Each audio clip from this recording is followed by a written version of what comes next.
In the last 3 years, Fortnite has released over 160 crossovers, some of which were incredibly popular, while others drew widespread criticism. I'm gonna give you 30 seconds to delete this, Fortnite. I know you're listening. Here, look at this photo. Tell me how you feel. I don't feel good. I don't feel good at all. I hate it. Today we break down Fortnite's most hated crossovers, and instead of just criticizing the worst, we actually recreated Fortnite's missed potential by showing you what could have been, starting with Rick and Morty. As a gigantic fan, I never would have expected this collab to make the list, but you can't overlook the initial reaction when this collab first dropped. Mega fans of the series hated this crossover for one little reason, and that's because it was with Fortnite. YouTubers, Reddit, critics, they all came to bash the collab when it happened, but for all of the wrong reasons. I think the real reason Fortnite fans disliked the Rick and Morty collab was the lost potential of what could have been. There were teasers of a summer skin through Easter eggs, and I think that would have been really cool, but something even better could have been a portal gun back bling. And I don't want to sound like a hater, but Ariana Grande would have been completely overshadowed by a Guess Swiftie mini live event concert. I mean, what could have been? But a more recent dislike collab is The Matrix. I know what you're thinking. Do we really need a third Keanu Reeves skin of Fortnite? And my answer to that is, you can never have enough Keanu Reeves. Neo would have been incredible in Fortnite, and I think it'd be cool of us having an older and younger Keanu in game. In the new Matrix, you can spot several Fortnite Easter eggs, but in-game, we only got the iconic Matrix scene where he slow-mo dodges bullets as an emote. Now, I do think it was really cool, but kind of a low-key crossover that many believe had tons of wasted potential. Looking back at the Continental Hotel POI from Chapter 1, I think there was a ton of room for a red vs. blue pill room at one of the new POIs, maybe even Tilted. And while the Matrix crossover didn't have any skins added, we can't say the same for The Walking Dead. Introduced in Season 5 during John Jones' tour around the multiverse, The Walking Dead collab was inevitable, but could have been so much better. I can't say it's my most hated collab because of the incredibly cool cutscenes, and I mean, come on, a Daryl skin was an easy sell. However, look at the lost potential. Imagine if we got Negan as a skin in game. Even though he was the reason I stopped watching the show, Jeffrey Dean Morgan is just such a cool actor, and his spiked bat Lucille could have been one of Fortnite's most iconic pickaxes in history. But the real missed potential was not having some sort of LTM zombie mode. I mean, that would have been awesome. And another crossover that had not just Fortnite fans hating on it was with Balenciaga and Montclair. And it's almost like Fortnite knew this crossover was going to be super controversial. Each brand got a few different outfits that fans thought were cool, but could have been a little more special. Fans really did love how reactive the Montclair outfits were, but with some of the price tags on these outfits, it's no surprise they probably didn't sell as much as the other crossovers. Now let's be real, the true controversy was the IRL Balenciaga Fortnite collab, but what I really mean by that is the price. Balenciaga is known for its eye-popping price tags, and while I own a couple Balenciaga pieces, $800 for a Fortnite logo shirt is just ridiculous. But from a real-life collab to an in-game one, let's talk about Ghostbusters. About a year and a half ago, we got an official Ghostbusters crossover for Halloween. Don't worry if you don't remember this one though, because honestly not many do. At Camp Cobb back in Season 4, they added the Ecto-1 from Ghostbusters to the map. It was hidden under a sheet, and the entire community got so excited about a potential crossover.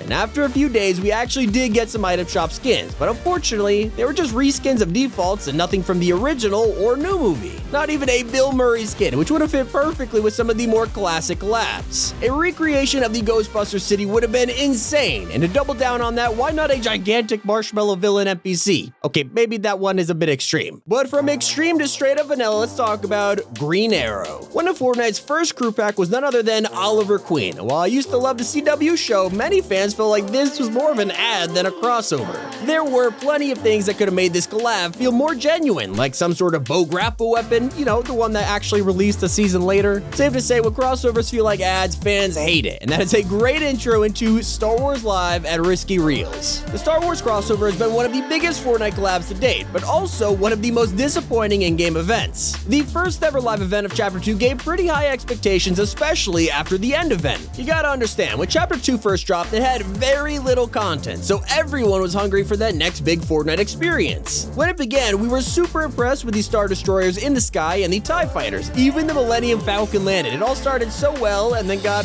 well, really boring. The only thing that redeemed the event was the lightsabers at the end and the special Palpatine line, but overall fans walked away feeling like they watched nothing more than one big advertisement. And that brings us to Fortnite X Infinity Blade. And I don't even think I need to justify why a lot of players hated the most broken and overpowered Fortnite item in history. The Mythic is from a game actually called Infinity Blade, which is ironic because this means Epic collab with themselves to make this happen. Getting to the point, the biggest problem with the collab is that it was added the night before a $100,000 Fortnite tournament, so I'll let it speak for itself. He is picked up 8 eliminations, 10 eliminations. It doesn't matter anymore. This is Psalm's world, and we're just merely living in it. Yeah, the sword was super overpowered, didn't have any counters, and so the entire tournament got pretty much ruined. Now, luckily, Epic has since balanced it, and now it only appears as an adjusted version in LTMs, but man, that original was insane. Another crossover that sparked controversy in the community is Aquaman. Fortnite Aquaman was one of the most anticipated crossovers ever. In the trailer, Epic teased Aquaman riding a fish, which would have been insane, but never actually came to the game. We also got teasers of a dark underwater POI, which looks so much like Atlantis, not to mention Fish Stick's upcoming edit style Atlantean Fish Stick. All of these clues were leading up to an Atlantis POI, and when it dropped, we got Coral Castle, the most lackluster, least landed FPOI of all time. I mean, how do you get Jason Momoa's likeness and completely butcher the Aquaman Atlantis collab? In all seriousness, though, the Aquaman skin was pretty spot on, but it felt like the collab was just a bit rushed. And if we are talking about rushed crossovers, we have to mention Tron. Very similar to Ghostbusters or Cobra Kai, Tron was a set of Fortnite characters rather than anything inspired from the movie, which I felt like fans would have loved way more because of the authenticity. Now, I could talk about the skins, but the real missed potential is not having a Tron bike in-game. I mean, come on, Epic, that's not just missing the bullseye, that's like missing the entire dartboard. But a truly controversial crossover was Naruto. Hands down, one of Fortnite's biggest crossovers in 2021 was Naruto, and it was met with instant criticism. Alright, Master Chief. Sure, I loved Halo as a kid. Who didn't? We all did. But at least he had a gun, right? Cut to this.